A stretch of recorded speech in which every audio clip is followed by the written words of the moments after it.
let's not mess about. Ranking every Pep Guardiola signing, starting with number 33. Who is in number 33 for you? I had to start off with Bravo. He came Ironic from name, isn't it? Barcelona, yeah. He came from obviously Barcelona, doing incredible things there, and he won trophies at Barcelona. He was a fantastic keeper. He came at about the age of 33, so he was over the hill anyway. He's the worst keeper I've ever seen at the club, and I used to watch Nicky Weaver in goal. Hey. Do you know what I mean? And I like, he's a legend for obvious reasons, Nicky Weaver, but Claudio Bravo, every shot on target went through him. Bravo was awful, wasn't he? He kind of came in. Shocking. I think, look, the truth is, Joe Hart was never going to survive there because, you know, if you look in, Pep's a disciple of Cruyff, and with Cruyff, the first, there's a quote that he says where the goalkeeper's the first defender, the striker's the first, the goalkeeper's the first attacker, the striker's the first defender. Yep. They had it right the first time. It's a shame I didn't have the conviction.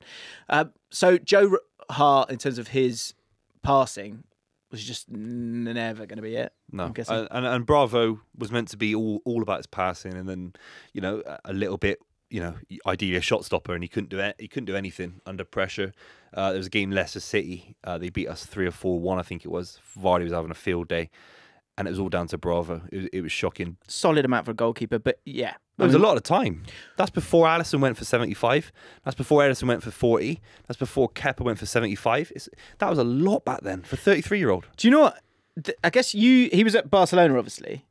Utilising that, which I think more and more now, I guess if you use like Ten Hag maybe as one example, that sort of road well trodden and going back and getting those guys, that's not worked for him, and it's not worked here. If they'd actually just taken a second and gone and got, if you're saying it's before Alisson, which again would be good to get a check on that. Well, it must have been because Karius came through the door, didn't he? So you could have gone and got Alisson. Yeah, sometimes you need. Yeah, Alisson had a season at Roma, he was unplayable. Sometimes you need to sign players when they've arrived. There's no good signing De Bruyne when he's left Chelsea. He's got to go to Wolfsburg. Then you sign him from Wolfsburg. Yeah, true. But time in football. Okay, so let's keep moving. 32nd spot is Mendy. Benjamin Mendy. Right, let's tread carefully, yeah? Yeah, we can just just skip if you want. Yeah, I think, yeah. I think we'll skip that. I think we'll skip that there. Yeah. Yeah. I can go to another left back though, straight after that if you want. Yeah. Angelino. He doesn't look like a footballer. Absolutely shocking. I remember a game in the Manchester derby, he was getting absolutely pummeled by Man United of all sides. Rubbish. This is why I wanted to do this with you, mate. I love it. The thing is, though, right? So, bit of a weird one, Angelino, because he's gone to other clubs and been a real asset. Define asset. Like at Leipzig, he was great. Like he was getting assists for fun. He was, yeah. I think he's at. Is he at Galatasaray now? I think he's at Galatasaray now. He's a good player. He's all right. And so a bit of a weird one here, because he'd been at City's academy, but then got sold to PSV Eindhoven, and then a year later City re-signed him for cover and activating a buyback clause. Yeah. Around 10 mil, so good value. Yeah, it was the season after we won the league title for the second time, and it was just before COVID, I think, and he kind of came in for a large spell, and that's when City really fell off. It's one of our worst seasons under Pep, and a large part of it was down to this guy left back. Okay, naughty hair as well. But I mean, overall, I think he's of use. I could see him. I bet he comes back to the Prem at some point. Really wouldn't be surprised. I don't know. If he's in Turkey now, that's it. That's it. Does often. Has he had a hair transplant? You said hair. He's bald. He said no, but he did. Yeah, but it was. So maybe he's gone to Turkey for a hair transplant. Maybe that's what I was wondering. If you knew something I didn't know about his hairline. No. Just he's had I swear he had a mohawk at some point. Maybe I'm getting this wrong. I don't know. Let's move on. Yeah. So because it's interesting. There's a couple of areas I think for Man City that have been troublesome. Fullbacks, goalkeeper, cover, right? Yeah. And so I think in this area, because what I want to get to the bottom of as well, it's not just the list, it's your process in building the list that I'm interested in. And different people, they end up having different sections. And so along the way, feel free to let me know when a section, or a batch, as I like to call them, is coming to an end. I'm not saying that, I'm not predicting anything. I'm just for me, it's all about quality. Nothing to do with profit, and it's all about. So you're not quality. You're not about the money being spent. No, right? It's rubbish. All that stuff. Like it's abstract. Okay, waste of your time. Okay, so who's next? I've got Calvin Phillips. I wanted this to work, mate. I really liked him at Leeds United, and sometimes you think about it. Actually, when was Leeds? So when were Leeds in the Premier League with Calvin Phillips doing well? You think, oh, mate, it was 3 years ago now. Wow. It was COVID. Yeah. We played them at Ellen Road, and COVID had just reopened and stuff like that. And Ruben Diaz was playing his first ever game for Man City in the league, I think it was, or at least his first away start potentially. But that's how long ago it was. And Calvin Phillips was good then. He's Player of the Year for England in 2021. That's a long time ago. But I mean, he's off the pace now. He's a curious case, isn't he? Because if he's at any other club, he gets more minutes. Literally any other club on the planet. If he moves from Leeds United at the time to Man United, he starts 38 games a season. And I get why you've put him here. Like he started 2 games. 2. Yeah, one of them allowed Nathan Jones to stop us winning a quadruple. Yeah. He was absolutely shocking. Well, there will be another name on this list that I think that was the final nail for that player in terms of his Man City career as well. But the thing I come back to is confidence is a huge thing. And so you see him at West Ham now, still struggling to kind of find his feet. But just because you're not playing doesn't mean you're not a good player. There's something Do you know there. what I mean? There's something there. Because honestly, like pick him up and put him... Like if he'd made that move and gone to... Say Declan Rice goes to Man City and chooses Man City instead of Arsenal. We are talking about him in a very different way because he's not... Because Rodri's still Rodri. Yeah, but Rice rises with the tide. And Calvin Phillips, I'm now questioning if he was ever good enough. Seriously, and that's a shame. I liked him a lot. And now the amount of time he should have left at City and hit the ground running at West Ham United. And things can happen, circumstance, context, people's mental health. It's been 3 years, so that's probably a long hard. time. That's probably hard to just step into that. But now what I'm saying is, if it's a year and he's been a little bit out of the side, low on confidence, goes to West Ham, he has a couple of shocking games. Because it's 3 years, I now worry about if he's actually got enough quality. Well, I liked him, by the way. I was a massive fan of him when he signed. 50 million quid, though. He's 27 right now. So, I mean, he's obviously got time. I like him. Yeah, I think he'll come. I think he'll come good. I do think he'll come good. And I think it's one where I think it should be low on this list. Obviously, he's only played 2 games of football. But I think that's not on him. I think that's on the club on spending a huge amount of money on a player that you either didn't want or you didn't want really, or you didn't give the opportunity. We really, really wanted him, and he made a lot of sense at the time. And Why did he make a lot of sense at the time? Because what Pep had addressed in certain losses in the Champions League, think about the Real Madrid lost in the Champions League when they came back at the Bernabeu. He was worried about a lack of control in games, right? The following summer, we signed Calvin Phillips. He comes in. It was meant to be, I think, a world where Rodri and Calvin Phillips have this kind of double pivot with a free role for De Bruyne or Bernardo Silva or Ilkay Gundogan. There's an extra man that can cover with Calvin Phillips popping into right back, popping into left back, filling in the space. Who eventually did that in the Champions League final? It was John Stones. So John Stones has actually done the role that Calvin Phillips was signed for. So actually, there's a quality issue there. He wasn't good enough to do the role. That's what he was signed. He was signed to cover extra space in midfield and play alongside Rodri at points, and limit the opportunities for rival sides. He wasn't fair enough. He wasn't quick enough across the ground to do it. Okay, say as ripple effects go, if you don't have John Stones and a John Stones that can play the role the way that he's played that role, because say even this year when you've not had John Stones and say someone like Kanji's gone to kind of sort of do it in a different kind of rest events, but. If you don't have John Stones, Calvin Phillips would have got a lot more minutes. Is that a problem I doubt, as well? Because he just wasn't good enough. It wasn't about John Stones being incredible, but how which he was. You don't know. Obviously, but you do know because we do know. You've got to trust Pep's decision on but this. But we do now know it's not this opaque thing anymore because he's gone to West Ham, a side that I thought perfectly aligned with Calvin Phillips, perfectly with how they want their midfielders to work. You know, it's someone like Thomas Soucek, a better midfielder than Calvin Phillips. No, but he's arrived. He's overweight. He is. And this is in the margins of a footballer. He's a few kilograms overweight. He's slow. He's very slow off the ball. He's very, very slow. There's lots of gaps in behind him. He's not good enough, mate. Let's have this conversation in a year's time. And I'm not saying we'll prove you wrong. I'm saying the data set for his time at West Ham off the back of, a plummeting self-confidence and a lot of other things with a failed move there. If he's not come good, he'll be back at Leeds in the Championship.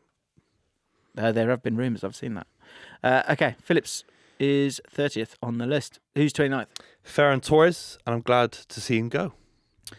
when he left. Yeah, were you? So it was during a time when you weren't really playing an out-and-out striker, but there was a lot of excitement around him. Yeah, there's a At lot of the time. excitement, and then he hampered for a move to leave. So he's desperate to move to Barcelona. So we got a load of money for him, and guess what? He's bang average. We sold Guess Barcelona what? a dud. I love it. He's Yeah. a dud. He's a dud. I'm sorry, he's not world class. He'll never be world class, and I'm glad we got rid of him. Okay. No, I like it. I'd just love to there be a room where you meet all these people. I've burnt a lot of bridges at this point. Have you? Yeah. Okay, next, obviously, yeah. Let's. And you said it was all about quality, didn't you? Go on. Yeah, this is harsh. Look, Scott Carson is next for me. And I know we kind of laugh about it. He's a third choice keeper, but he has brought a mentality to the changing room. He's very, very well liked by City fans. He's very, very well liked by the players. He really is, and the coaches as well. Sometimes you want an experienced head. Let's be real. He's that experienced that it wasn't his first Champions League final in Istanbul. He was there 20 years prior with Liverpool. That's how old this guy is. So That's crazy. he obviously doesn't play any games. Basically, he's played once or game. twice. One. So you can't put him above anyone else now that I've got on the list that actually did feature and actually influenced the game. But honestly, I know it's a bit, people see it as like a joke or something. It's not a joke at all. He's really impacted, especially a couple of young keepers that have been at the club. I think that's bollocks. Really? Yeah. I think. Well, look, why is it bollocks? I think he's no trouble, is he? He's obviously good vibe, right? It's all fine. Do you know what it's like? And again, there's nothing. You can't quantify it. There's nothing wrong with it. He's not doing any harm, so fine. So but there's who's nothing the choice? different between what you're saying here and what Gareth Southgate was saying about Connor Cody in the Euros. What, bringing Connor Cody? As in, like, I thought we should have brought him, by the way. But yeah, and I was happy. No, he was in my squad as well, I think. But but the point was that he didn't play a minute. But Gareth said one of the most important people in the squad is Connor Cody. Yeah, and that's what I'm saying. I think it's spot on. I think if you take him out, nothing changes. And I think he gets on really well with Edison. Yeah, that's doesn't why he? he's I've not heard top that 10. one. But we have to realise what constitutes a third choice keeper? Someone that's prepared to not play any football ever. Yeah, I'm available, Pep. Yeah, but so you got it. It's all in the context of what a third. He wasn't brought in to compete with Edison. He was brought in for reasons. And what reasons does he bring? He brings a lot of leadership in the changing room. He's a guy that's been around at some of the biggest clubs in the country, an England international in his own right. I'd rather have Scott Carson in that situation as third choice. We used to have Richard Wright. We used to have a lot of experienced players in that situation. I'd much rather have him than some generic 20-year-old kid from the elite development squad. Yeah, I kind of get. Honestly, yeah. you see, you wouldn't have seen this because you're not a City fan, but you see the little videos behind the scenes and how they Yeah, they do interact. love him. He's They a do motor. love him. Yeah, Yeah, that's yeah. why he can't be massively high on the list. But for a third choice keeper, for the energy he brings, you can see he brings optimism to and experience. I think he's decent. Yeah, but he's coaching staff, isn't he? Yeah. He's exactly. a kit man. But that is a third choice keeper. You he's a make that glorified decision, kit don't man. you? You make that decision. Yeah. Do you want experience or a 19-year-old kid that's crapping themselves being there and never going to kick a ball? Okay. 27th spot. Nolito. I have no recollection of this guy. Yeah, it was one season in Pep's first season. Did very well at Celta Vigo, I think Up it top, was. right? Yeah, left winger. Did okay in spells. 9 starts. Yeah, just average, I think. Average to 9 starts, 4 goals. poor. Yeah, he scored a few. That's why he's above Scott Carson. But I honestly, as a vibe, I put Scott Carson above Nolito as a vibe. On the vibe list. Yeah, on a vibe sure. list, of course. Yeah, isn't that? He's top 5 in the vibe. But Nolito was bang average. Okay. The little bit of reading I had was that there was a quote that he said that his poor daughter looked like she'd been living in a cave because she was pale, because she was in Manchester. Yeah. Obviously, always you can go on holiday if you want to. And then the other thing, he headbutted someone. I read that. I read he headbutted someone against Southampton or something like that. Headbutt on Bournemouth's Adam Smith. Ah, fair enough. There you go. Bournemouth player. Who's next? We've got Perone, came in. He's barely featured. Very young kid from the Argentine division. Yeah, I think if we're doing decent ceiling ratings, he's got a decent ceiling on him of how good he could go in his career, but I don't know enough yet. Okay. Oh yeah, again, there's a few of these here. Like, this is a similar batch we're in, aren't we? I think we're I think this next name is the last name in that bat, in the sort of irrelevant batch, Yeah. quite possibly. Yes, Sergio Gomez, left back, obviously won multiple medals last season, won the treble with City, so he's part of that squad and will always be loved. I think he'll be the guy that shows tourists around the Etihad in 20 years' time. I've done that, I've done the Old Trafford treble winning tour for work reasons, and some random guy that played 3 minutes in the Champions League group stages for Man United was showing me around. I've never heard of him. Remember the name? Oh mate, he was like a centre back. I don't want to say David May. Was it David May? He played 3 minutes or something like that. Oh, but he's still got a medal, and he's being used to like kind of advertise Man City, and he's like a kind of spokesperson. Right. So I think David May had a pretty solid career. It might not even be. It's not him, because I've heard of David. It's someone like below that. You know what I mean? It was like 7th choice centre back for Man United, and he played against someone in the group stages. But Sergio Gomez, decent talent. He's a Premier League standard left back. There's no question. Is he good enough for City? Probably not. He's also a Man City fan, which is interesting. Yeah. He was in the stadium when Aguero scored that goal against QPR, I think, as a fan. So he has no future at Man City, though, right? Unless he's prepared to be third choice. Just sitting there forever. Yeah. Which, I mean, the fact that he's left back, right? Left back, but has played, popped in midfield at points in League Cup games. And because, I mean, that's, he should be, with the lack of left backs that you've got, obviously I know he's gone down a different road, Pep, but he should have probably got some more minutes. He'll be gone. He'll be gone by the end of the summer. Yep. Right, and so that brings an end to that.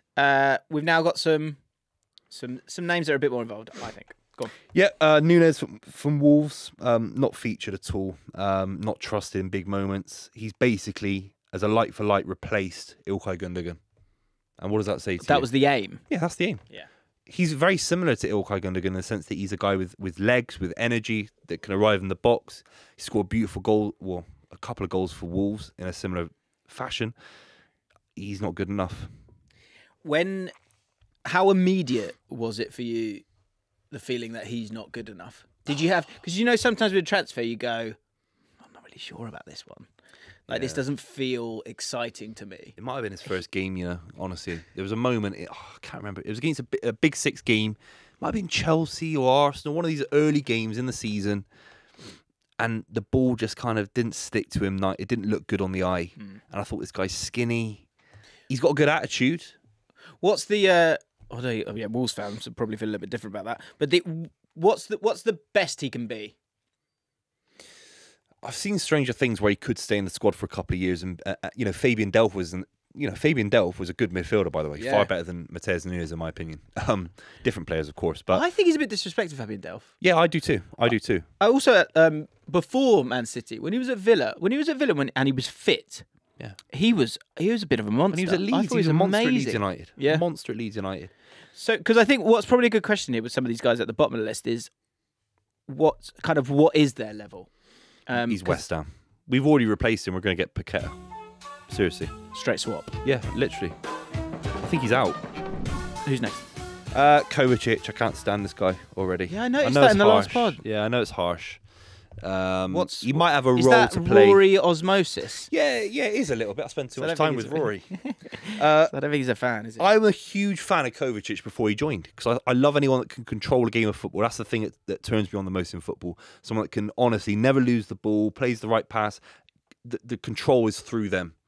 Paul Scholes and Busquets and players like that. Those are your guys. You get to your whole life. That's why I love Guardiola football. Since day dot of joining Barcelona, I've watched all the Barcelona big games when he was there, most of the games. And I thought Kovacic was part of that narrative. I thought he was going to come in and stifle teams. Everything was going to go through Kovacic. You'd have pockets of moments where Foden would pick up the ball and be brilliant, and Bernardo and De Bruyne. But it was all going to be about Kovacic and Rodri controlling these games.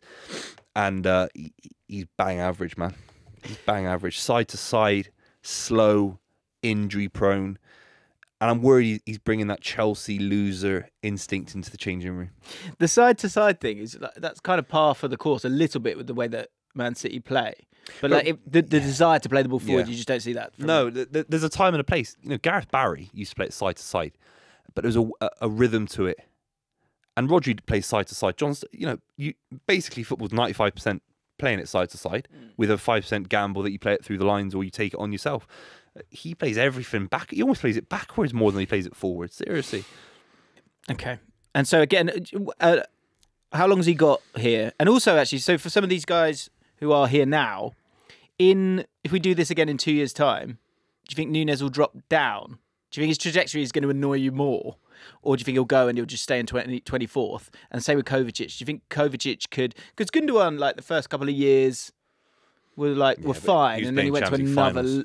When he was winning league titles with Well, Dortmund. Kovacic might be doing that this year. You don't know. Yeah. So do you see...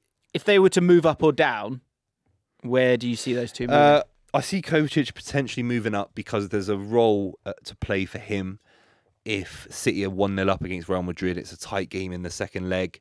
The FA Cup final, De Bruyne's injured, God forbid, or something like that. He can come in and influence the game at a higher level than Nunes. What happens if Rodri gets injured? Well, I'm not prepared to talk about that on the show. But I'm not giving you that. Who would be the meltdown. 6? You play a double. There's a world of John. If everyone's fit defensively, then you play a back 4 without John Stones, with John Stones as the 5th centre back that pops into midfield Wow. over Kovacic. I quite like to see that. Over Kovacic. Or will you play him alongside him? Maybe they play together, but then you got to play Phil and you got to play Kevin De Bruyne as well. Okay, interesting. Who's next? I've got Doku, huge fan. He reminds me of Sean Wright-Phillips, obviously a QPR player as well, and Sean Wright-Phillips, one of my favourite players ever as a kid. Watching him play, he's so exciting and cinematic, and he'd score crazy goals from crazy angles and carry the ball. And Doku reminds me a little bit of that. The issue is we're in 2024, we're not in 2004 anymore. Those kind of players, they're going to get killed if they can't control games better and make better decisions, and his decision making isn't good enough at the moment. He's got a ceiling, he's got a huge ceiling. Yeah, we've got a batch here, haven't we? I was smelling a batch because we've got a lot of the recent signings. Yeah. And Doku is one where, for me, the problem I've got with him is when the game, if you're defending against Man City, you are set a lot of the time, right? And if you're set, he kind of gets the ball and then it's like, oh, okay, here he comes and here we go. Whereas, say he was playing for Tottenham or maybe Liverpool would maybe work, but you don't really have wingers that often. And everyone's kind of in movement because it's a bit more vertical. You know, you're just playing the ball a bit quicker, and they haven't got that sort of time to get set. You think he'd be like pretty electric in a team like that. But for Man City, there's games where you go get him on, but then once you get him on, it feels like Man City as a team as well, they also start to sort of stand still because you know he's going to run at the player. That's his thing. He's the best, you know, it's one of the best in the world at it. But then it's one where you can kind of have contingency plans where you go, okay, he's going to beat us and he's going to put the cross in, but we've got 6 players in the box anyway, so we should be all right. Yeah. So it's, I don't think you've found a way. He was electric in the first 10 games, but then since then it's not. He's kind of been. He's been figured out a little bit, or sort of just as a cog in the team of Man City. He's refreshing, but it kind of loses that freshness really quickly in a game. Especially with Guardiola, he'll know already where if Guardiola stays obviously past the summer, he'll know. He probably knows now what happens to Doku. Yeah. And Grealish has come in, and for everyone that was sagging me off for backing Jack Grealish, he came in, started against Crystal Palace. The side were completely different. If Grealish stays fit from now to the end of the season, we can win the treble. Doku's nowhere near that level. No, they're different players. So different, yeah. He controls games, Grealish. He's a genius. Doku's not a genius. And also, I think that the sort of conversation with other players is such a big thing with Man City as well, where it's like no one really does it on their own. It's kind of 4 of them moving at the same time. And Bernardo and Grealish have a great relationship there. Yeah. And whereas with Doku's sort of singular. It's not him kind of working with someone. So it's interesting for him to have come in.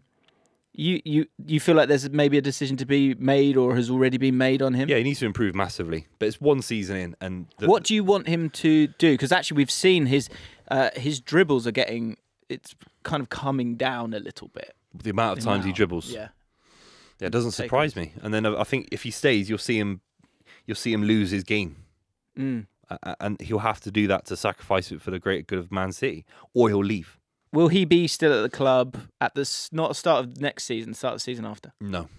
Really? No, but I like him a lot. You got to assume that he can improve, but I don't see it. Still I don't know. I don't see it. And he's 22nd on your list. If we did this in 2 years' time, will he be higher or lower? He's so stacked from here in, though. Hard, yeah. Wow. He'll probably be the same, maybe slightly lower. Okay. Next up. Ortega, that's a backup keeper. But he's good, linked to Bayern Munich. He's a good keeper. I really like Ortega. He's had a big role. He was good against Crystal Palace. Crack a little flick turn. Yeah, Cruyff turn, yeah. He's a really good keeper. He's the best second choice we've had ever. I think, high praise. I think there's an element of recency bias in him being this high, but because I think that's harsh on Doku for him to be underneath Ortega. No, because Ortega had a role last season and win the treble. Okay. He played cup games But yeah, and if if we look at some of the other names we've got a lot of goalkeepers, backup goalkeepers here. You've solved that now. I guess the question will be a bit like Kelleher, Ramsdale. These guys want to go and be a number one somewhere at some point. yeah, Ramsdale I'm sure will do that. At a lower level club. Yeah. Who's in 20th? I've got Danilo. Was he good? Yeah, he's a decent. Yeah, decent. He scored a really big goal for us against Burnley away. Tough game. He scored a cracker. It was about 30 yards out. Yeah, he was a good player. Well liked by the fans. Just obviously not good enough, and was obviously part of the mate weight deal to bring in Cancelo as well. He's obviously on my list a little bit higher. But yeah, one of them just comes in, just does a job. Not a bad player. 19th spot is... We've got Zinchenko. If this was purely on a cost per pound basis, he'd be number one on my list because he came in from UFA for 250 grand, I think it was. Maybe rising to $1 million, but it's about $1 million tops. Came in, was not rated in the academy, and he proved himself massively, put on a little bit of weight, was prepared to drop from a midfielder to be a left back, and followed Fabian Delph when he left to join Everton as a left back in a 98-point winning season. He was a left back in that season, and then he stayed for a few more years, and obviously got City to a Champions League final. He cost us with a bit of poor defending for the Kai Havertz goal against Chelsea, and then the season after he came on and made a massive difference against Aston Villa in the final day of the season. Yeah, I mean, big impact at times. It says, according to what I'm seeing here, it cost just $2 million. Still, 2 million. Nothing, right? And obviously you sold him for a profit of 30 mil, which is so. If we're talking signings, we're talking impact, we're talking value for money, quality overall. He was one where, like, for a while, you're like, where is it? Like, who's he? Like, when you've got all these superstars knocking about, he came in and was pretty tidy. I think he's one where, like, his stock at Arsenal has really sunk. Yeah. And I wonder if that's a sort of age thing. Sometimes there are players that, like, as a youngster, there are moments of greatness, but there are sort of brain farts, for want of a better phrase. And when they're young, you kind of go, well, we get these nice moments, and he's a good lad as well, and all that stuff. But once you crossed, like, I don't even know how old he is actually, but like maybe Kai, maybe you can tell me, like, I guess once you get past like 26, like Lingard, Smalling, Rashford, like those kind of players, kind of like, come on now. And I think with Zinchenko, he stepped in at Arsenal, was brilliant, but isn't. Well, brilliant's a big word. I think he's brilliant. He's brilliant on the ball. I think with his back to the goal, league title. He cost us the Champions League final. He's 27, so he's kind of he's left the club around that time. And I think actually a positive initially was that I thought was quite clever from Arteta and Arsenal was that you had a really young team there, and you brought Gabriel Jesus and Zinchenko, who'd done a lot but was still young enough and probably wanted to go and kind of, sow their oats. And he kind of went to do that at Arsenal, and they were really, really strong for a solid amount of time. But yeah, I think I can't figure out just how good he is. He's just not good enough. I think I wonder as well. It's like he's at Arsenal. They're facing the. Trust me now. If you ask Arteta, Champions League final tomorrow against Barcelona, it's Kirill now at left back over Zinchenko. Yeah, I think there's Tomiyasu maybe ahead of him as well. I think the thing for me with him is I'm surprised he's not played out and out midfield more. He's not good enough. He has. In what aspect though? Like on the ball, he's good enough. I doubt that. He misplaces passes. He doesn't hit a ball true. He doesn't hit a ball with enough pace. Doesn't trust himself. He hasn't got a long range pass in him. Can't carry the ball. Isn't physically good enough, and defensively isn't good enough as well. He isn't good. Players that play with wing mirrors. He's not one of them. He has no idea what's going on behind him. it's cost City, and I'm not, I love the guy because he contributed towards massive success. He's a sub at Arsenal at best. Really? Yeah, he's not good enough, is he? He's not quick enough. He's nowhere near physical enough. He's So got no do you- goals in him. So the sort of leadership element of him last year, that was a facade for you. Of course it was. He was crying when he on TV. When he crying? Yeah, he's an Saw emotional him guy. There's crying nothing wrong and with stuff. crying, baby. Yeah, there's nothing wrong with crying, but when you're representing Time one of to the play. biggest clubs in the country, trying to win your first league title in 20 years, you don't cry and you don't get beat at Anfield. You got turned inside and out. Okay. 18th spot. I've put in Gvardiol, and it's a bit of a gamble because you could argue Zinchenko's got a better legacy, of course, obviously. But Gvardiol, I think, could be there for 10 years, and he could be the next kind of Vincent Kompany figure. What's good about the reason why it's good to put these guys, the guys who've come in the last 18 months, let's say, on this list is, yeah, as much as you've got to put them there, but you can then have this conversation of where is he going to be. Have you been impressed so far? It's probably not. When he came through the door, what did you think was going to happen? I thought it'd be him at centre back with Diaz, a rotation with John Stones with injuries, Akanji as well, Akanji at right back, or John Stones at right back with Ake at left back, and it's been the inverse where Ake's been trusted to play centre back, which I don't agree with. We've seen him get beat numerous occasions this season. Ake, I like Ake a lot, but he's not a centre back for me. At City, he's a left back. And Gvardiol's a tall, powerful, 21-year-old, rangy centre-back, and he looks ominous, and he's been shifted left-back. But he's not been bad. I think he's been really good at left-back, relative to the kid coming in. But I think at centre-back, as a left-footer, he's a monster. Yeah, huge. Do you think that, and this sounds weird, probably a stupid comment to make, do you think he's been put out there for kind of education purposes? Yeah, spot on. Yeah, that's Yeah. what I think, yes. Genuinely, mate, yeah. I've had the exact same thought. So I don't know if that's a thought that loads of people have, or maybe just us two in this room. But I think he's been brought in to kind of have less of a risk on the side. Yeah. I think it's. I mean, overall, it's been good. Like, but obviously, big games as well, playing in those positions. I guess maybe there's an opportunity to take risks, but also you've got to get out if he say wasn't as good on the ball as he has been. And he screws up, you still got some guys behind him. Exactly. So maybe there's this next level of like more risk that you want him to take, but him do that further back. He's 21. He's very, very, very good. And he's got, like you say, I think I can't, because I think again for Akanji it'll be one where like, I mean, how old's Akanji? Like, it'd be great. You've been 26, great. 27, Is he only fucking 28. hell? 27, 28. He's 28. So. Because I think as well, if you're thinking about the movement of those players, like Stone's 29, what we're saying, maybe 3-4 years left, you're hoping. Diaz is young. Who out of those guys would you expect to leave first? Maybe Ake, because he was linked to Chelsea and he was in and out the side. Obviously, Carl Walker as well for the age. But, Sure. I think he's there to stay for a long time, him and Diaz, and then you build around those two. Interesting.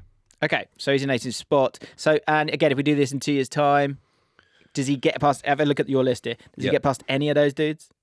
Tough, isn't it? Yeah, It's getting tough. the Laportes of the world. Yeah. He gets up there. Okay. He will never surpass Ruben Diaz. Okay. 17th. We've got João Cancelo. What a talented player. Love watching this guy play. He was incredible. Obviously fell out a little bit with Guardiola, wanted to get more game time, wasn't trusted. So apart from that narrative at the end of his time at City, what a talent. Such a weird story, Cancelo, because, so I kind of alluded to it before, you said that Southampton game was the one. From my reading on it, the phrase that stayed in my head that an anonymous source said was that he's like a volcano. So like when he's not happy, he's He's a moaner. and he's grumpy. Like Bruno Fernandes. And I think, is there a phrase that Guardiola has which is like, no bad faces? We're not allowed, if you're not in the team, this is a squad effort, you need to support the people around you. And Cancelo wasn't doing that enough. And then that's the thing. The thing that will keep you on toes with Guardiola, you go, and especially something like that with him, because we see this all the time on Twitter, right? And at the moment, it's Kobbie Mainoo, for example, where people are, and Cole Palmer, the hype train is just insane, right? And Cancelo, kind of understandably so, in that period, it was like he's he's changed the fullback position. Yeah, yeah. He was above Trent. He was above all of these guys. Best fullback in the league. He was for a period of joke, time. wasn't he? Yeah, definitely. And someone said to me, in terms of not someone said to me, I remember someone saying, technically, in terms of all these players, I think it was Kyle Walker said it. Technically, the best is Cancelo. Yeah, yeah. Unbelievable. His shooting ability for a fullback, his total control of a game. He knew when to play a ball. I'd argue he's a better player than Zinchenko. Sort of says he wants to be a midfielder, but yet he ends up being shifted at left back. He's not good enough. I think Cancelo could be a midfielder more than Zinchenko. Far more talent. He's got the pace on the outside as well. Incredible player. Are you disappointed with how that ended? Then do you think he already had the 4 big defenders in his mind, or do you think it was Rico Lewis that he saw the end from that point of view? Yeah, he realised that someone like Rico Lewis can come in from the EDS squad, and you can control a game of football from fullback, and that's how we won the treble last season. Rico Lewis was a massive part of that, and obviously Cancelo played last season, and he got done at Anfield, I think it was, by Salah. Gets loaned out in January, I think it was. Yeah. And from there, we never looked back because Rico Lewis came in against Chelsea and he changed City's season. Because Cancelo was risking, Cancelo was shooting, Kyle Walker was shooting, and you're losing 5-10 shots a game sometimes. Rico Lewis was never shooting, controlled the game, popped into midfield, just kept it simple. Neat, when he's so neat. Yeah, exactly. Yeah. So I think Rico Lewis was the end of Cancelo's career at City. 17th was Cancelo. 16th. We got a Kanji. What a bargain. Yeah, crazy. Out of nowhere. And people were kind of slagging City fans off and for saying, we're spending more money on centre-backs for no reason. And it made so much sense. I think Champions League campaigns for City have come unstuck when maybe Kompany gets injured or John Stones gets injured or whoever. And Akanji's come in and not only filled up positions where there have been injuries, but played a role anywhere across the back line. He played against Palace on the weekend at left back. He changed the game, controlled the game. He was superb. He's unplayable at points. Physically as good as anyone in the league. Sometimes you need an £80 million price tag to talk about someone. 15 million quid, it's nothing in today's day and age. He's so smart. And actually, in terms of the first seeds of John Stones doing the role that he's done, it just popped into my head there. But I wonder if he had the idea for Akanji to do it. Because if you go back and watch Euro 2020, him for Switzerland, is it Switzerland? Yeah, it's Switzerland, isn't it? Yeah. He was bursting out with the ball from centre back time and again, like super. That was the first time I was like, "Oh wow, you're something here." But actually, I think of him as quite a conservative, calm, quiet, almost like a quiet player. Kind of just goes about his business. Yeah. It's such an incredible signing for them. But I wonder if Stones was just, another level up in terms of the overall control of it, in terms of then stepping into midfield and staying there. Because I don't think Akanji's got that same level when it comes to that. But Akanji's he's a better right back than John Stones, a better left back than John Stones. Do you know what I mean? In terms of like that overall defender, versatility. Maybe.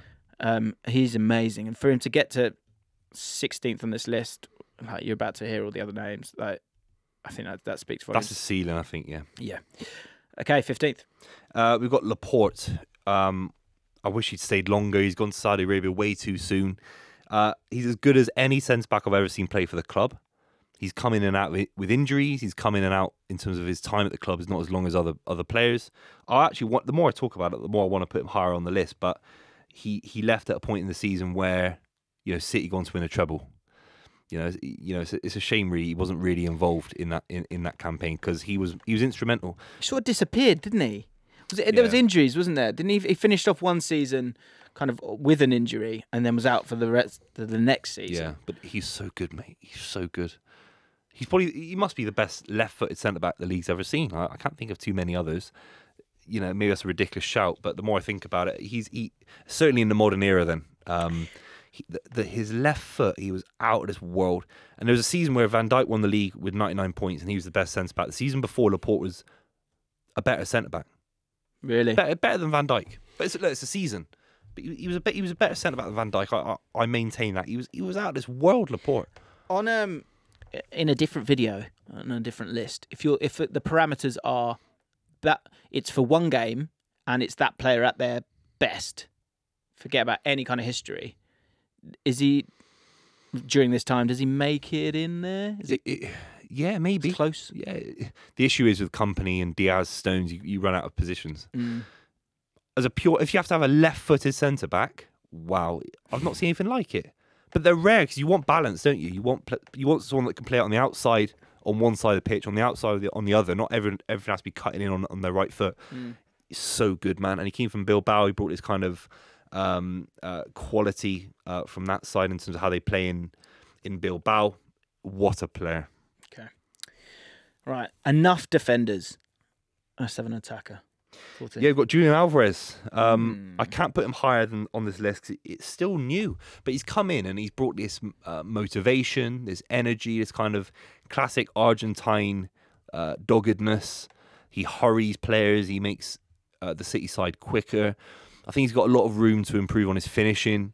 He's got a lot of room to improve on his link-up play still. But he's getting there. And he's a winning mentality. He's won everything in a year. He's won the World Cup. He's won the treble. He's won the Super Cup. He's won the Club World Cup. And he's instrumental. He was instrumental in all parts of that campaign for City as well as Argentina. So he's got a massive career at City. Because if anything happens to Haaland in terms of him wanting to move on to Real Madrid, I think that's unlikely more than other fans give credit for. Because I think Real Madrid have got Mbappe and Bellingham. They're not going to get Haaland realistically. So there you go. Alvarez for me comes in. He'll be there for a long time at City as well. You think? So Yeah. 14 million, very, very cheap. But was an exciting pedigree and exciting stats from, I want to say River Plate. Is that right?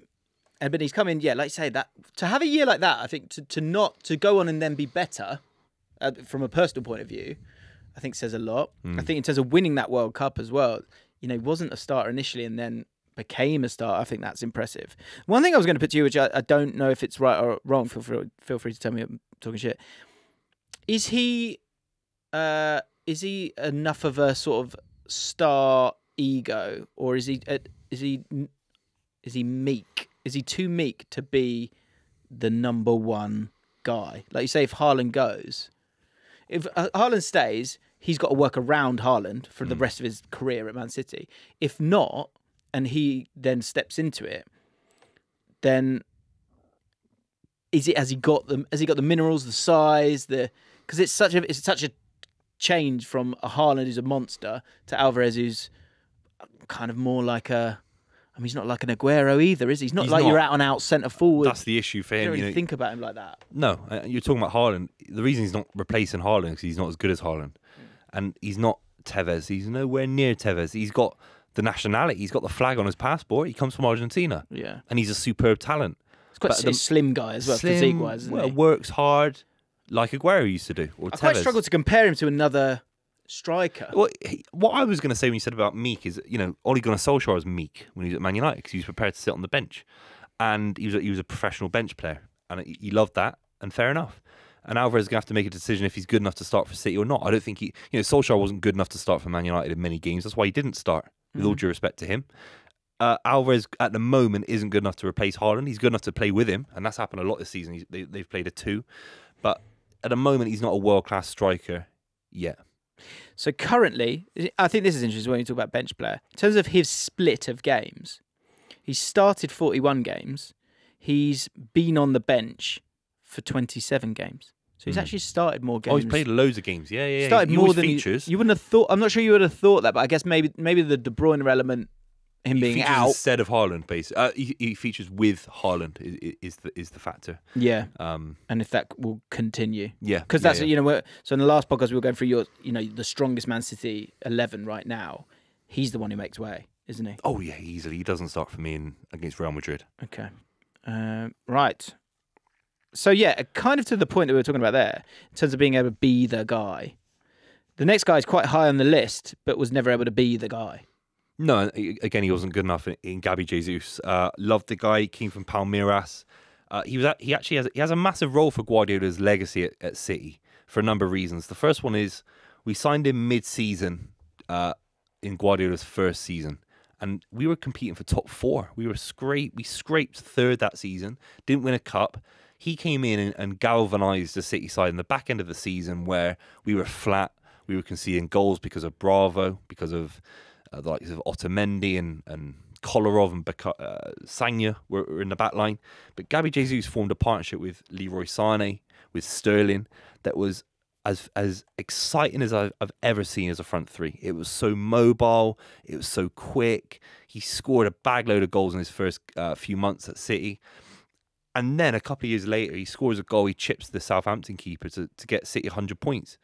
You know, we talk about certain goals in Premier League, DVDs and documentaries. It's like 100-point season because of him. It was a 1-0 win. Yeah. Because of him. And it's ridiculous, isn't it? That just we talk about, say, with YouTube when you get to 100K or whatever it is, and why that matters. And it's ridiculous, really, isn't it? It's just a number, but it's something that just you can hold in a different kind of esteem. So to get to the 100 points, you're not called Centurions, are you? No, we've got 97 points. So yeah, the impact's certainly there. His 99 starts, 159 matches played, so 78 games starting as a substitute, 58 goals. In terms of goals or assists, 87 in 159.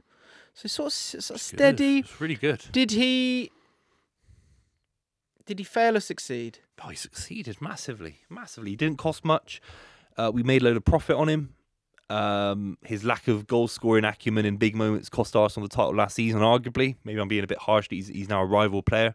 But no, he was a success at City. He was a huge part of winning league titles, winning the domestic treble, which has never been done before in England. Let's not forget that.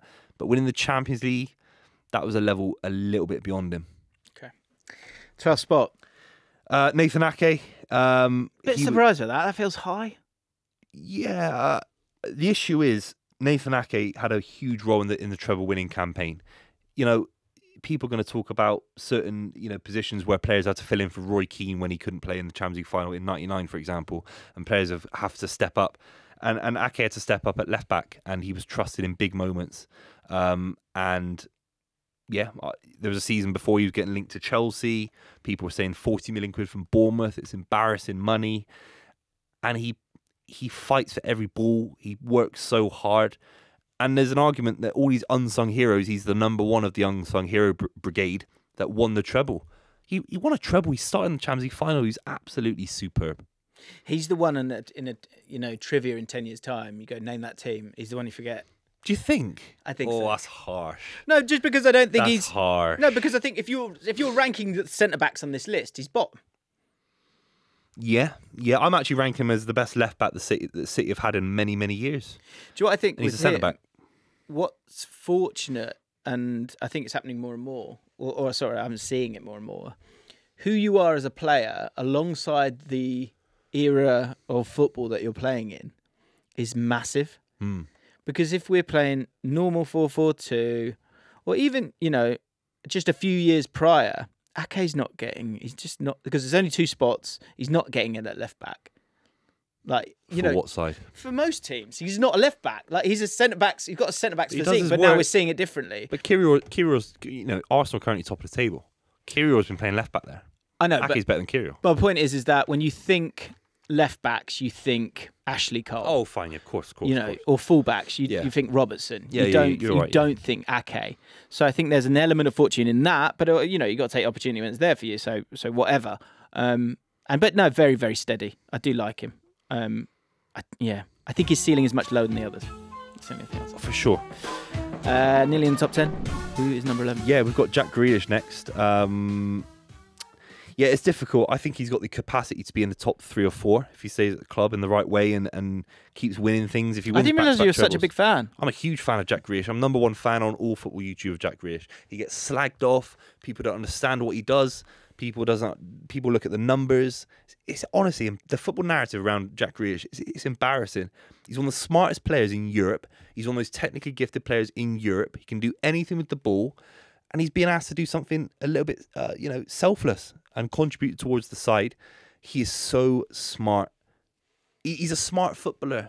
He'd start for any of the big clubs. Any of the big clubs would take him. But the narrative, and this is, we're doing a City video, and I'm sure I saw the one you did with Liverpool, and Liverpool and Man United fans have these narratives. They have these documentaries. They have these TV shows about them and stuff like that, and all the books and the articles. City don't have that yet because it's just happened. But you'll look back at Jack Grealish and think he's as good as anyone's come out of this country in the last 20 years. I think in terms of like a fluency with the ball, in particular dribbling, phenomenal. And Huge. from my experience, obviously, in terms of games, there's games that you watch and then there's games you go to, and they're very different experiences. And obviously, the games that I go to more than ever, obviously, are QPR games. And so along the way, you see these players who are on their way. Yeah, you know, Reece James, Mason Mount, Philogene is the one that I saw this year that I was just like, wow, okay, you're going somewhere.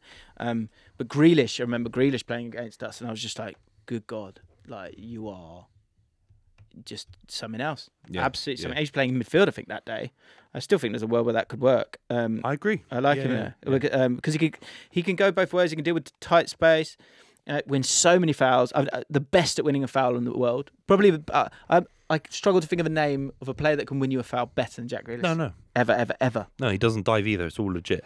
Yeah, and I think that's the thing is at Villa it was get the ball to Grealish and Jack, do what you can do for us. And it's a different machine, right?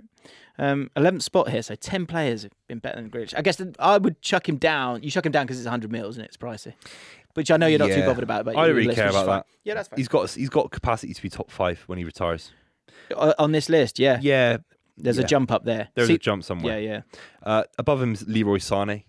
I had to put in Leroy Sané because he came at a period of time where there was a bit of an issue. Obviously, Guardiola didn't do very well in his first season, and Sané was one of his first signings, 40 million quid from Schalke. So he had to improve in a side that weren't yet settled, hadn't won anything.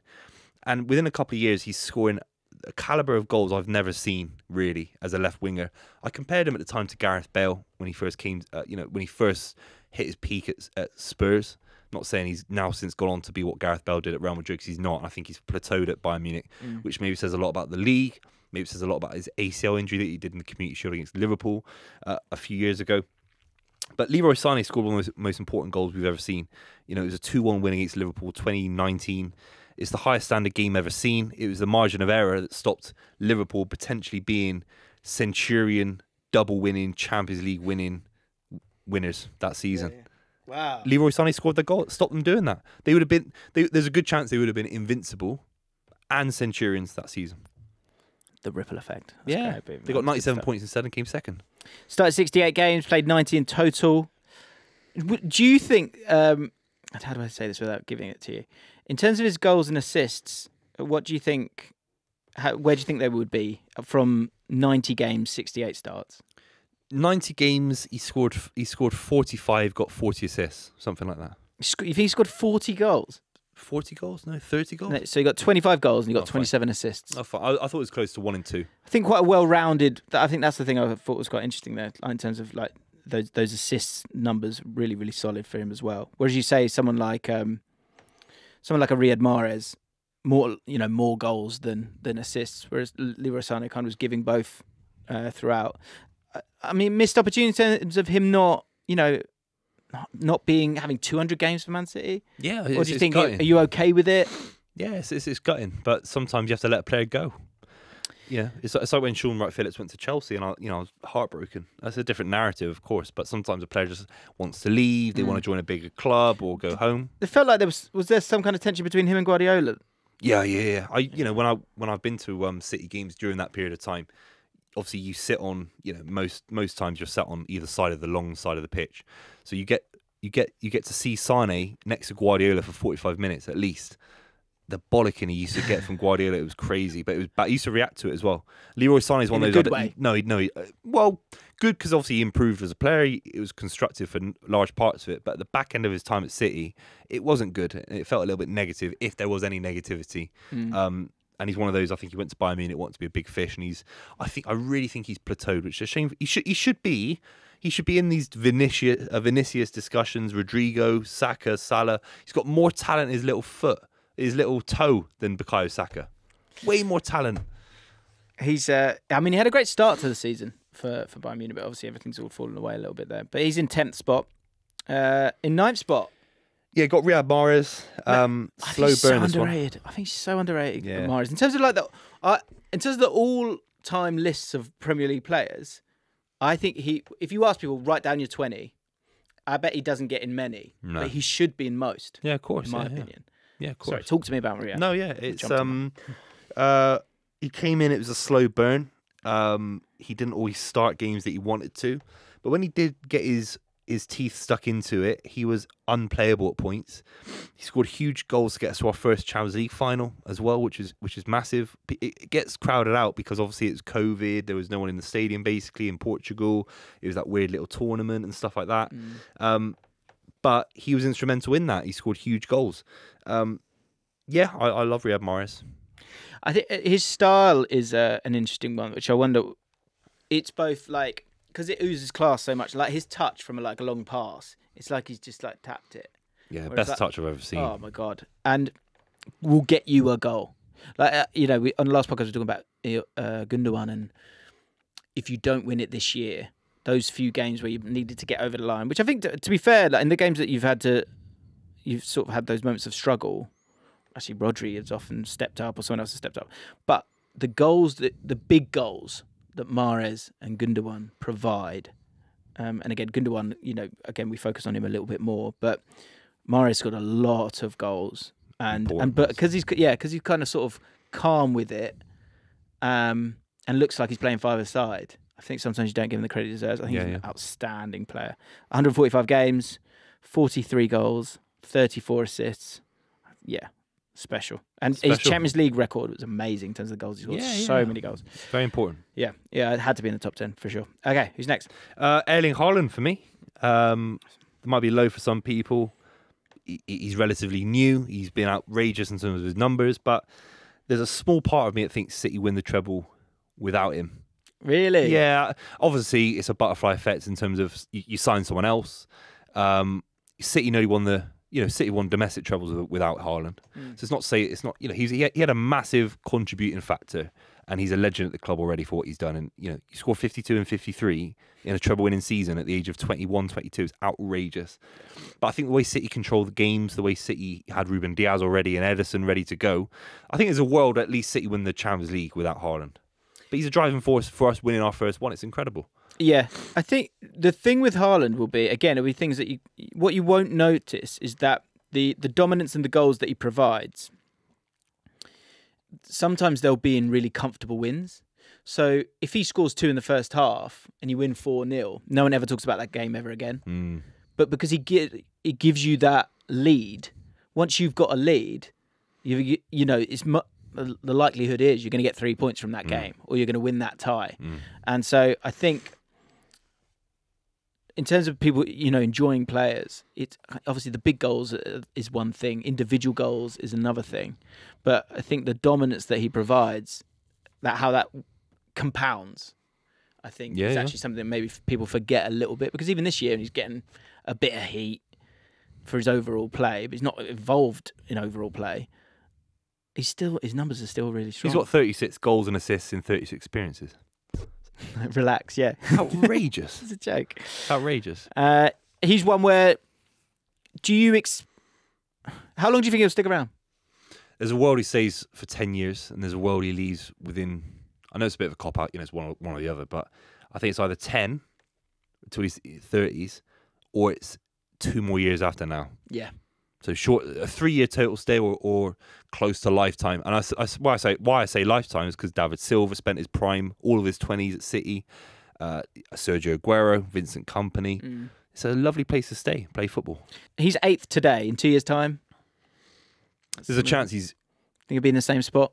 No, there's a chance he's 2 or 3. Okay. 7th spot. We've got Ederson. I don't think City win anything if this doesn't work. And there's a great chance. We talked about Bravo at the start of the video, of course. And what if Ederson comes in and flops and it delays everything? Look at Man United, for example. They've got it wrong for so long that every mistake they make compounds upon itself. And now it's become a financial thing where they can't go out and address mistakes because they've wasted so much money on such dross players. And we did that with Bravo. We wasted a lot of money on Bravo. What if Ederson comes in, doesn't apply himself as a young keeper, coming from Benfica, being asked to do outrageous things out from the back? He's being told by Guardiola directly to control games of football with both his feet. He's a 2-footed, long-range passer of a keeper. I've never seen anything like it. I saw him drive a ball against Huddersfield and Aguero touched it down. He got an assist. Out of this world. If that doesn't work and it delays City for another couple of years, then are we sitting there saying City have won a treble? I mean, no one's played more games than Ederson under Pep Guardiola. 244. The next best is Bernardo Silva with 227.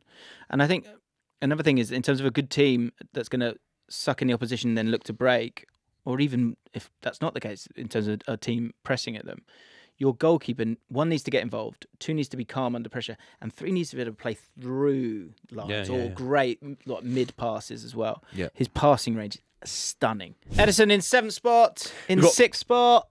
We got Bernardo Silva. He's as good as any player I've ever seen at the club. Came from Monaco. Was a little bit slow when he first got in. No one knew his best position. But in terms of technical brilliance, and then he's scoring against Bayern Munich. He's scoring against Real Madrid in the treble-winning campaign.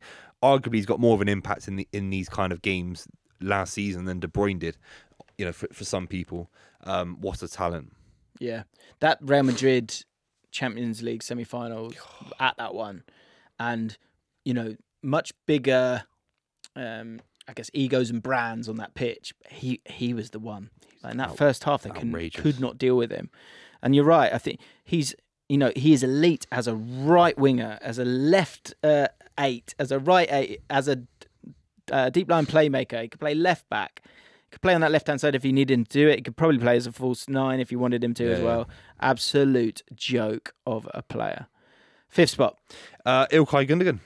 For me, obviously was the first signing of the Guardiola era. Had a serious back issue at Dortmund. There was a lot of concern about him coming to City and being fully fit. And I think Guardiola waited to sign him when he was at Bayern Munich and kind of knew that maybe he could. I think I'm right in thinking saying that he tried to get him when he was at Man City. I think that's the case. But either way, he's a cornerstone player for Guardiola, and he scored the kind of goals in finals that we talk about. Gerrard scoring. We talk about. When David Beckham whips that ball in 1999, Ilkay Gundogan's got that same kind of legendary status, but because we're Man City, we won't get the plaudits in the media. He's an incredibly likeable player as well. Like, it's a bit of a ghost. Do you know what I mean? Kind of like the game is sort of like he's there. He's there, but he's kind of not constantly involved. 44 goals, 16 assists in 188 games. I think the important thing here is, important goals when you need them. And to unlock a game through movement when you're not fast, I think that's pretty impressive. Yeah, great composure as well. I think you would imagine to be one hell of a manager if he wants to be. Yeah, if he wants that, But bicycle kicks against Everton, the finishes against Man United. We're talking about a Manchester derby, FA Cup final. It never gets talked about because of the Champions League final, because of the Premier League campaign, and he scores big goals in that. Yeah, and in the first few seconds of the game. Yeah. I thought he might be higher, Gundogan, but he's not.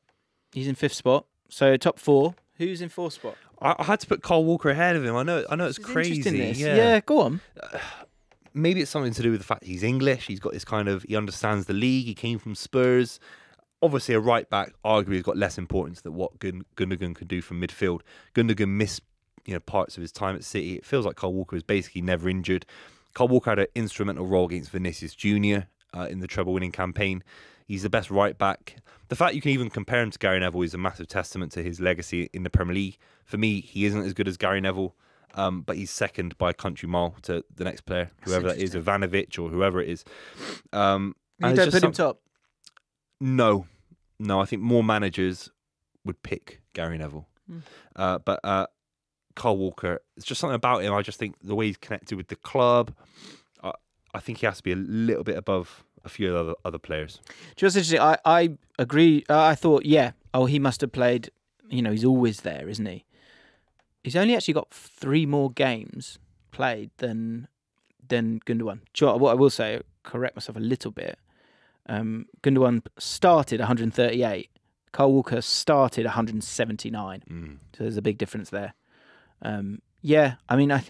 Funny one to break down Kyle Walker because, steady on the ball, good on the ball, but, I always talk about players having sort of certain superpowers, and his is his, pace and being kind of just impossible to get past one-on-one. And you get to feel that as an England fan when you go, well, Carl's there. Like that will help us and it'll safeguard us. And so, again, I think that he's obviously been useful for you there. I think that's one for the comments. I'm intrigued. Where would you put Kyle Walker? Would you put him higher or lower? Let me know. Third. Okay, top 3. Here we go. Yeah, it's interesting. Ruben Diaz for me. You got to realise this guy, as we're currently sat here somewhere in London, Okay, April 2024. I forgot the date. Since he's joined the club, he's never not won the league title. That's incredible. That's incredible. He's never not won the league title. Then he wins a treble. He's having a bit of a wobbly season. Do you not think? It's down to the partnership around him, in my opinion. Yeah, he doesn't know who he's playing with. John Stones has been in and out, and Carl Walker is now injured because of Gareth Southgate. So yeah, I think Diaz is the best centre back on the planet. It says a lot that we can say he's having an off season for a side that is competing for a treble. I think the role he's playing in as well is, he's not really a quarterback. Do you know what I mean? He's not kind of playing those long passes like Van Dijk. You get to see that. He gets to showcase that. Diaz doesn't get to do that. I've heard Grealish talk about how he's world class at blocking. Yeah, he is. And she's like, Grealish was saying, like, people don't talk about that. Like, that's a thing, and he's unbelievable. He's the best off-the-ball defender in the world. And the fact people have said Konate and Saliba, it's a damning indictment on how fickle football fans can be. There's a tenacity about him. I think that's really impressive as well. 26 at the moment. Third on your list, 26. He's only been there, since... 2020, 2021. So I think he's one where even in third, could he go in? Could he go any higher than third? Yeah, he could because of longevity, and if Stones leaves and certain other players that we'll talk about in a minute, he could be number one. Okay, so top two, it's either going to be in top spot. It's either going to be Rodri or it's going to be Stones. Just to be clear, everyone's going to scream and go Kevin De Bruyne. Kevin De Bruyne was not signed by Pep Guardiola. So Stones or Rodri, who's in second spot? We've got John Stones number 2. He's above all the other defenders for me because of the narrative around John Stones. Because he came from Everton, people called him Bambi on ice. They thought he was being ridiculous playing out from the back. When in reality, he is a symbol of Guardiola bringing progressive, Cruyff-like football to England and changing the very fabric of this country in terms of how sides in Hackney Wick play, sides up and down the country, Swansea City play, how all these different sides around the country play football. It's because of Guardiola, and Stones is that kind of touching point because he's an English centre-back. It's all well and good bringing in Ilkay Gundogan from Dortmund. It's all well and good bringing in former maybe Barcelona players or whatever, or Spanish players. But John Stones is an English centre-back, gets slagged off, ripped off by all the media saying he shouldn't be doing this, shouldn't be doing that as a centre-back. And he's blossomed into a guy that's controlling a Champions League final from centre-back. He's the best, he's the most naturally gifted centre-back the country's ever produced, except for John Terry and Rio Ferdinand. Yeah, I mean, I'll chuck Bobby Moore in there as well, because I know... in terms of talent. Yeah, I get it. It's a different game. Leadership's different. Yeah, it's a different world. But... yeah, I think you're right. He is such a symbol of the journey of Man City themselves as well, in terms of going, this is what I want us to be. And then you thinking that that's the ceiling of what you can be, and then just opening a door and there's this whole different role. I think there's the big stat, isn't it? Was it in terms of take-ons in the Champions League final? It's like he broke Messi's record or something like that. Something outrageous. Yeah. He's silk, isn't he? He's just a stunning centre back. He's got a great life lesson there of like stick at it, like keep working, and you will be able to refine, and essentially, become world class. He's a world class centre back. Yeah, you can't argue that. Like, if you're not putting him in that realm, then who is? Like, who the hell is? Absolutely. I totally agree with you. But still wasn't able to make it at number one. Your number one is? It's Rodri. And it has to be. There is no one else. I think City win arguably 0 trophies last season without Rodri, who played nearly every game. He's currently 65 unbeaten when he starts for City. He's the best holding midfielder the club's ever had.